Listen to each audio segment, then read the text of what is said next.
Bonjour, bonjour à ceux qui nous suivent. Je suis Abdul Baba et j'explique la tradition. Aujourd'hui, on parlera encore de IFA. Je l'ai dit dans les vidéos précédentes, IFA, c'est la cartographie de l'univers. C'est cette base de données-là qui récapitule tous les éléments de l'univers et qui leur attribue des coordonnées. Donc, c'est cette sorte de mapping qu'on peut consulter dès qu'on en a besoin. Aujourd'hui, on parlera donc de la consultation de IFA. Lorsqu'on va faire une consultation de IFA, on va voir un prêtre IFA. C'est qui un prêtre IFA?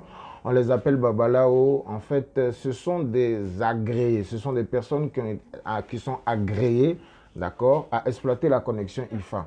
On peut comparer cela à un cyber. Un cyber, celui qui a son cyber, il a la connexion Internet, il a les ordinateurs et il est disponible pour aider ceux qui viennent dans le cyber. Vous n'avez pas de connexion Internet, vous n'avez pas d'ordinateur, mais vous avez besoin d'avoir accès à Internet pour avoir les réponses à vos questions.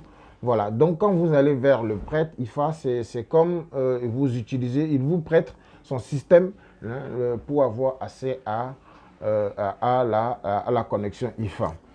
Mais il faut noter que ça se passe par la divination. Parce que IFA, aujourd'hui, à l'heure où nous sommes, est utilisé essentiellement pour la divination. Je l'ai dit dans les vidéos précédentes que IFA pourrait être utilisé après pour les mathématiques, pour la recherche scientifique, pour beaucoup de choses.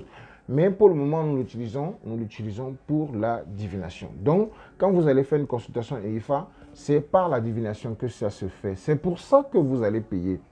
D'abord, vous allez payer les services de celui qui est là et qui c'est son travail, vous allez payer la consultation. Ensuite, comme ça se fait par divination, vous allez payer la communication avec les entités divinatoires qui sont utilisées pour vous donner accès à IFA.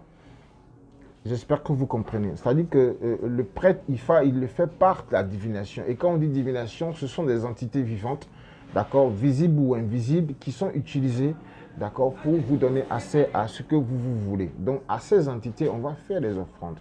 On va donner parfois des choses symboliques et on va quand même donner quelque chose, ça ne va pas être gratuit.